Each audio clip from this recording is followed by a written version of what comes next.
बिस्मिल्लाहिर्रहमानिर्रहीम।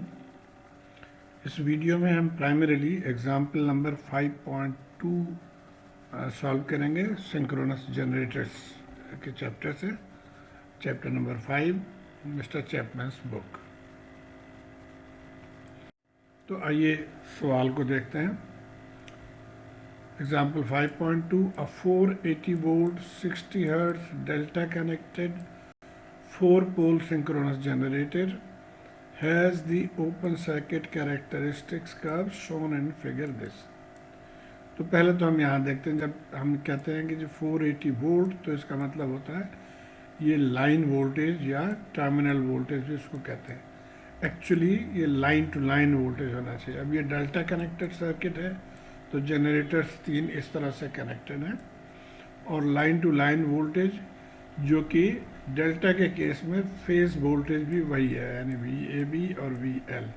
बहरहाल जो गिवन है वो ये है, line to line voltage 480 volt है, डेल्टा कनेक्टेड है, 4 पोल है इसके अंदर, और ये इसके कैरेक्टरिस्टिक्स कर्व है। अब कैरेक्टरिस्टिक्स कर्व के बारे में हमेशा याद रखिए कि ये इसको प्लॉट किया जाता है between field current and the open circuit terminal voltage, जो कि 3 फेज के लिए है, या VL जो है वो उसके लिए, जो कि यहाँ पे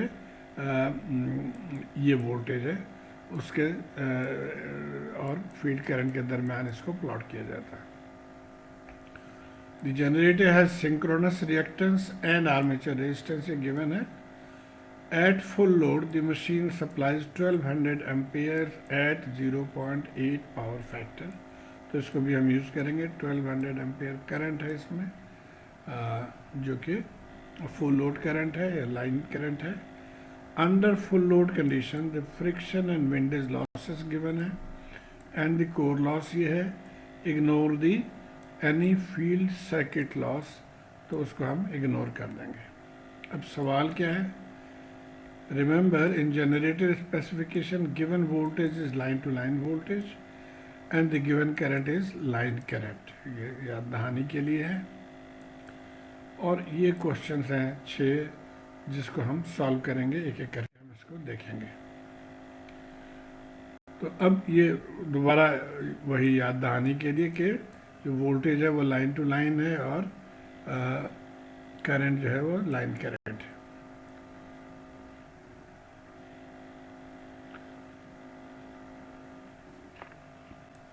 क्वेश्चन कहा गया, ओके। सो ये जनरेटर कनेक्टेड, ये हम पहले भी देख चुके हैं, हम कह चुके हैं कि V फेज और V लाइन या V टर्मिनल सेम है, और करंट की ये रिलेशन है। अब पहला सवाल ये आ गया, what is the speed of rotation of the generator.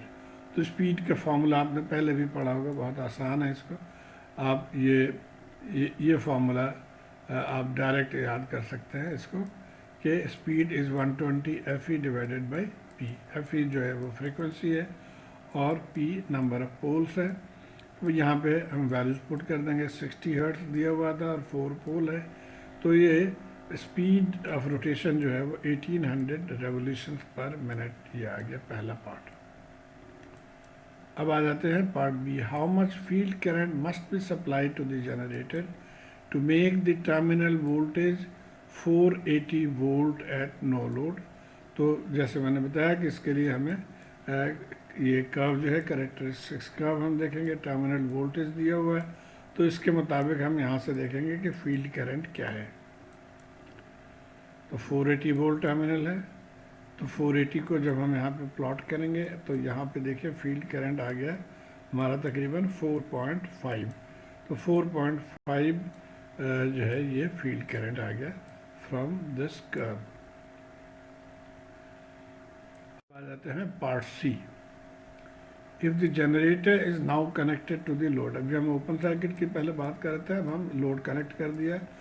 और जब लोड कनेक्ट करेंगे तो करंट ड्रॉ होना शुरू हो जाएगा, and draws a current of 1200 ampere, जो कि लाइन करंट है, at 0.8 PF lagging. How much field current will be required to keep the terminal voltage equal to 480 volt. Question ये है कि अब लोड करंट की वजह से टर्मिनल वोल्टेज ड्रॉप होना चाहिए, क्योंकि अब यहाँ पे लॉसेस आ रहे हैं, इसके अंदर ड्रॉप होंगे, लेकिन हम उसको मेंटेन कर सकते हैं। कैसे कि हम यहाँ 480 ही रहना चाहिए हमारे लिए, हम ये चाह रहे हैं। तो इसके लिए हमें ये जो सप्लाइड वोल्टेज है इसको बढ़ाना पड़ेगा, और सप्लाइड वोल्टेज को बढ़ाने के लिए हमें फील्ड करंट को जो है ना वो छेड़ना पड़ता है, फील्ड करंट को इंक्रीज करना है। ओके, तो अब ये जो दिया गया था ये लाइन करंट है। अब हमने इसको हम सिर्फ एक फेज़ को डील करेंगे यहाँ पे। जैसे ये डायग्राम में सिंपल वन फेज़ के लिए ये डायग्राम है, यहाँ पे हम ये आई ए करंट मालूम करना चाह रहे हैं। तो लाइन करंट से फेज़ करंट इस केस में कम होनी चाहिए उसकी वैल्यू, तो इसलिए हम इसको डिवाइड करेंगे बाई √3। तो ये हो गया फेज़ करंट 692.8 एम्पेयर। अब हमें ये दिया हुआ कि ये 480 रहना चाहिए, इसमें ड्रॉप क्या होगा वो हम इस करंट से मालूम कर लेंगे। तो ये फार्मूला हम यूज़ करके जनरेटेड वोल्टेज जो कि यहाँ पे होगा ये हम मालूम कर सकते हैं। तो आइए हम देखते हैं, ये वैल्यूज गिवन में क्वेश्चन में, रिएक्टेंस और रेजिस्टेंस। तो अब यहाँ देखिए, अब हमने ये 480 में हम रखना चाह रहे हैं, मेंटेन करना चाह रहे हैं, तो 480 आ गया, और करंट मल्टीप्लाई बाय रेजिस्टेंस और करंट मल्टीप्लाई बाय रिएक्टेंस, और इसको आप स्टेप बाय स्टेप सॉल्व कर लेंगे। तो ये हमारा जनरेटेड वोल्टेज होना चाहिए इतना 532 और एंगल 5.3 वोल्ट। अब इस जनरेटेड वोल्टेज के लिए, अब ये एक फेज़ के लिए हमें ओसीसी को यूज़ करने के लिए हमें लाइन वोल्टेज या टोटल टर्मिनल वोल्टेज हमें पता होना चाहिए, तब हम उसको यूज़ कर सकते हैं।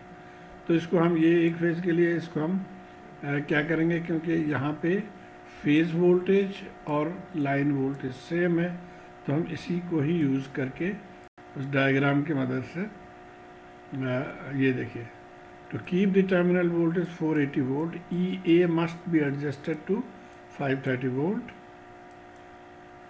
और जैसे मैंने बताया कि EA जो सिंगल फेज के लिए है वही 3 फेज के VT या V ओपन सर्किट के बराबर है।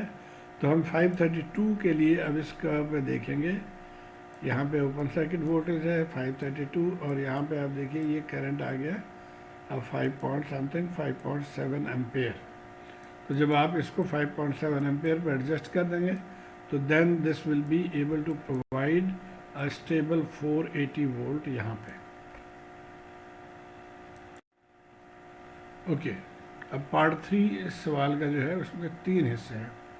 How much power is the generator now supplying, how much power is supplied to the generator by the prime mover, and what is the machine efficiency. तो 3 question हैं, आइए अब देखते हैं। तो जब पावर जनरेटर पावर सप्लाई का मतलब है कि आउटपुट पावर, और आउटपुट पावर के लिए ये फॉर्मूला आपने याद रखना है, चाहे वो डेल्टा के केस में हो चाहे वाई के केस में।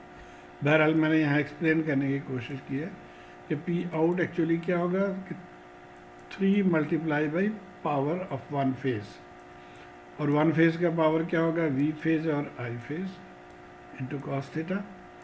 और आई और आई एल में रिलेशन क्या है कि अब फेज करंट और लाइन करंट में यहाँ फ़र्क है कि लाइन करंट ज़्यादा है, फेज करंट कम है, तो इसको लाइन करंट को √3 से हम डिवाइड कर देंगे, तो यही आ गया। तो इसको अगर आप सिर्फ याद रखें कि टोटल पावर की ये फॉर्मूला है, चाहे डेल्टा हो चाहे वाई हो। ओके, तो इसको हमने यहाँ लिख लिया। अब ये √3 VT हम चाह रहे हैं कि 480 ही रहे, IL हमने टोटल लाइन करंट गिवन है, और ये पावर फैक्टर से हमने निकाल लिया 36.87। तो ये हो गया आउटपुट पावर। अब how much power is supplied to the generator prime mover, तो ये वही पावर होगा जो इसकी इनपुट पावर हो। तो इनपुट पावर हमें पता है कि हमें आउटपुट और लॉसेस को ऐड करके, ये आउटपुट और ये लॉसेस ऐड करके हम इनपुट पावर निकाल लेते हैं। तो ये इसमें तमाम ये पी आउट के साथ हमने copper loss, core loss, mechanical loss, stray loss, इन सबको ऐड करके पी एन निकाल लेंगे। और ये गिवन है, कोर लॉस है 30 kilowatt, friction and windage loss जो है वो 40 किलोवाट है, स्ट्रे लॉस नॉट स्पेसिफाइड है तो वो ज़ीरो है, सिर्फ हमने कॉपर लॉस निकालना है। Copper loss depends on the current. So ये कॉपर लॉस हो जाएगा for the total copper loss, इसलिए 3 से मल्टीप्लाई कर देंगे इसको। और ये एक फेज़ का लॉस है तो आई स्क्वायर आर ए, वैल्यूज हमें पता है सारे, तो ये हमारा टोटल कॉपर लॉस आ गया। और ये आई ए 692 कहाँ से आया? ये टोटल करंट को √3 से डिवाइड करके हमने पिछले स्लाइड में निकाल लिया था, ये वही है। ओके, सो पावर इन तमाम को ऐड करके 889.6 जो है ये पावर इन हो गया, और यही पावर प्राइम मूवर ने सप्लाई करना। तो पी इन है और पी आउट भी हमें पता है, तो हम एफिशिएंसी निकाल सकते हैं। तो efficiency is P out divided by P in multiplied by 100%, तो ये आ गया 89.75%। अब अगले सवाल पे चलते हैं, part E. If the generator's load were suddenly disconnected from the line, what would happen to its terminal voltage. तो अब अगर ये जनरेटर है, यहाँ से हम लाइन को हटा दिया तो क्या होगा कि जो वोल्टेज यहाँ जनरेट हो रहा है वही वोल्टेज आउटपुट पे आ जाएगा, बिकॉज अब इसमें से करंट फ्लो ज़ीरो है। तो यही हम कह रहे हैं कि ई ए बराबर या V5 बराबर हो जाएगा ई ए के, और द टर्मिनल वोल्टेज जो हमने कैलकुलेट किया था 532, वही हो जाएगा आउटपुट वोल्टेज 532 पे। अगला सवाल है, finally suppose that the generator is connected to a load drawing 1200 ampere से 0 point power factor leading, how much field current would be required to keep VT at 480 volt. अब ये हम ये सवाल पहले भी कर चुके हैं, सिर्फ वहाँ पे लैगिंग का है और यहाँ पे पावर फैक्टर लीडिंग है। तो this generator has a synchronous reactance, ये गिवन है यहाँ पे। If the generator were loaded down to this and power factor leading, तो हमने क्या करना है कि हमने सिर्फ ये 480 रखना है, यही रेजिस्टेंस रखना है, सिर्फ इसका एंगल जो है ये पॉजिटिव हो जाएगा एंगल पावर फैक्टर लीडिंग की वजह से। तो अब यहाँ पे ई ए आ गया 451 वोल्ट। अब ये देखिए यहाँ पे पहले था 532 जब ये लैगिंग पावर फैक्टर था, लीडिंग पावर फैक्टर के लिए हमें कम वोल्टेज जनरेट करना पड़ेगा, यानी 451 वोल्ट जनरेट करना पड़ेगा, जो कि आपके जो आउटपुट वोल्टेज से भी कम है, आउटपुट से भी कम है। Therefore, the internal generated voltage EA must be adjusted to provide 451 volt if VT is to remain 480 volt.